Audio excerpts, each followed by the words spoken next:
Aujourd'hui, nous allons parler du risque sur les contreparties des dérivés traités par les salles de marché. Il y a deux facettes à ce risque, un risque de crédit et un risque de marché. Certaines activités de la banque, non liées au financement des clients, engendrent néanmoins un risque de crédit.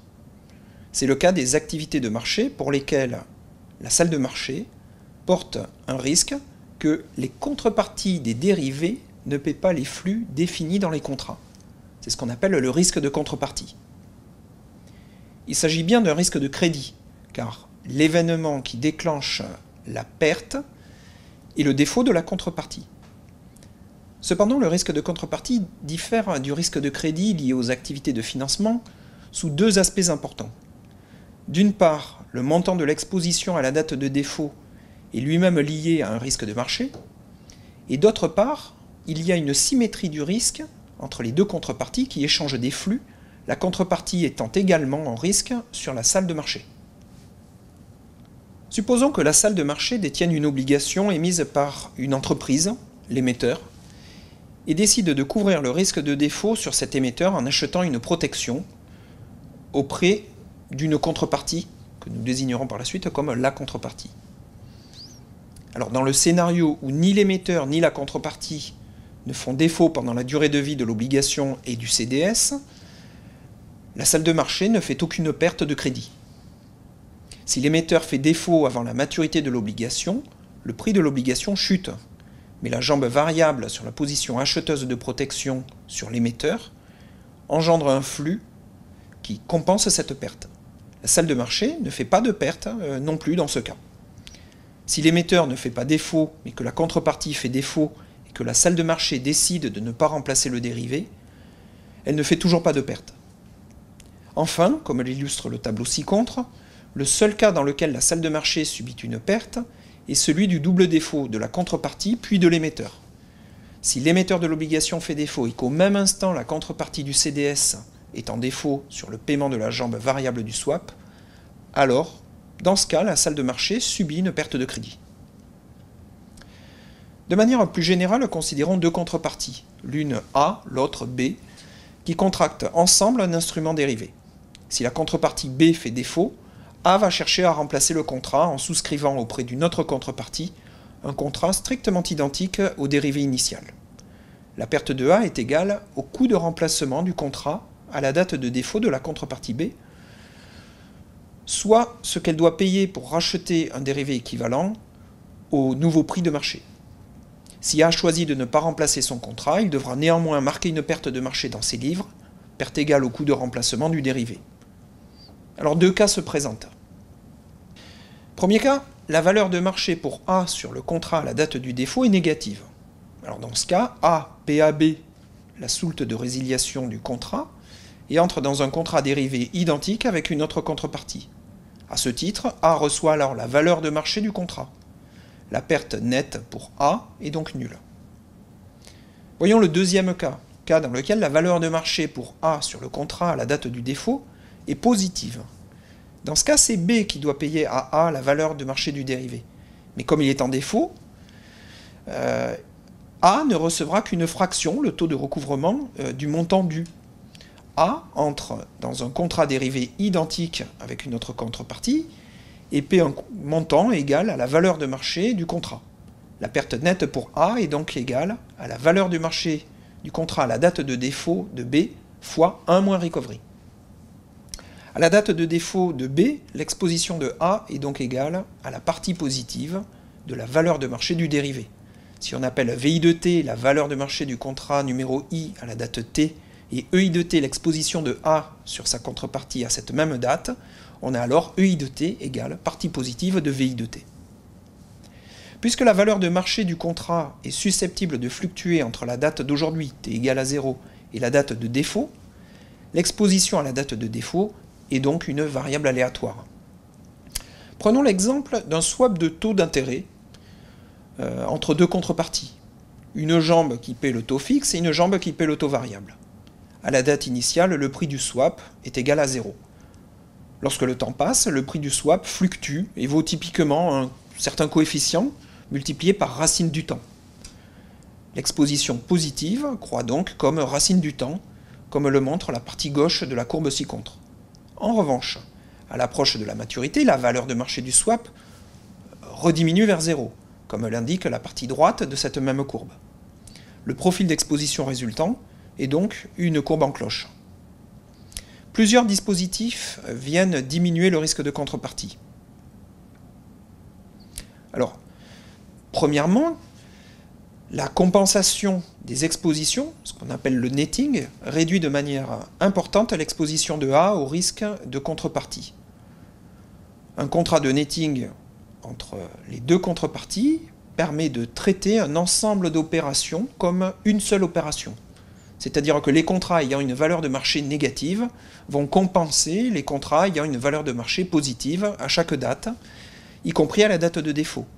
L'exposition de A sur sa contrepartie B est donc calculée en agrégeant les expositions de l'ensemble du portefeuille de dérivés entre ces deux entités. Le deuxième dispositif est ce qu'on appelle les appels de marge, qui permettent de recevoir ou de payer un certain montant convenu à l'avance de la contrepartie lorsque la valeur du dérivé pour la contrepartie dépasse ce montant. Les appels de marge permettent de limiter l'exposition au risque de contrepartie à un montant donné. Enfin, les chambres de compensation qui s'interposent entre les intervenants permettent de limiter les effets du défaut d'une contrepartie en mutualisant les conséquences. Passons à présent à la CVA. Le risque sur la contrepartie a également des répercussions sur le prix de marché des dérivés et engendre donc un risque de marché. En effet, lorsqu'une contrepartie traite un dérivé avec une autre contrepartie, elle en attend des flux dans le futur. Selon la valeur du spread de marché de la contrepartie, les flux qu'elle doit en recevoir sont plus ou moins probables. Le prix d'un dérivé sans risque de contrepartie est donc plus élevé que le prix avec risque de contrepartie. Et la différence entre ces deux prix s'appelle la Credit Value Adjustment ou CVA. Prenons l'exemple d'une banque qui contracte un dérivé avec une contrepartie. L'exposition de la banque à la contrepartie à une date future T est notée E de T. Si la contrepartie fait défaut, la banque pourra recouvrer une fraction de cette exposition que nous supposerons constante et appellerons R, le taux de recouvrement. Appelons CF de T la séquence des cash flows que la banque doit échanger, recevoir ou payer avec sa contrepartie. Puisqu'il s'agit d'un prix de marché, le calcul sera effectué sous la probabilité risque neutre et le prix du dérivé, sans risque de contrepartie, est égal à l'espérance risque neutre Q de la somme de tous les cash flows actualisés, où T est la maturité de la transaction du portefeuille la plus longue et df de T le facteur d'actualisation. En appelant taux la date aléatoire future du défaut de la contrepartie, le coût de remplacement du dérivé à la date de défaut de la contrepartie est égal à la valeur de marché du dérivé à la date de défaut taux de la contrepartie multiplié par 1 moins R, où E de taux C est l'exposition à la banque sur le dérivé à la date de défaut de la contrepartie. Donc la valeur de marché du dérivé avec risque de contrepartie doit tenir compte du coût de remplacement en cas de défaut de la contrepartie et s'écrit toujours sous la probabilité risque neutre, espérance de la somme des cash flows actualisés sans risque de contrepartie, moins le coût de remplacement actualisé. On a déduit que la CVA est égale à l'espérance de la perte due au défaut de la contrepartie, puisque seul le terme venant du coût de remplacement reste dans la différence entre le prix sans risque de contrepartie et avec risque de contrepartie. La CVA est présentée parfois comme le dérivé le plus complexe jamais évalué. Les marges d'erreur d'estimation sont donc très importantes. Le risque d'évaluation de la CVA tient aux facteurs suivants. Premièrement, la CVA porte sur des structures complexes. Des portefeuilles de dérivés, des contrats de netting, les appels de marge. Deuxièmement, elle intègre des risques complexes. Plusieurs dizaines de facteurs de risque, la nécessité d'avoir des modèles de crédit et de marché intégrés, etc. Troisièmement, de nombreuses données et paramètres sont inobservables, tels que les corrélations de crédit, les corrélations de marché, les corrélations crédit-marché, les spreads d'émetteurs illiquides. Quatrièmement, il y a un risque de modèle sur les dynamiques des facteurs de risque. Alors, Outre les problèmes d'incertitude dans l'évaluation, la couverture du risque de CVA est également complexe, car il faut couvrir de nombreux facteurs de risque. La couverture de la CVA nécessite donc de l'avoir évaluée comme un instrument de marché, d'où l'utilisation des probabilités risque neutres, telles que vues dans les calculs précédents, afin d'en déduire avec un bon degré de précision les sensibilités suivantes. Tout d'abord, la sensibilité au spread des contreparties, avec la difficulté que les CDS sur de nombreuses contreparties d'une salle de trading sont souvent illiquides.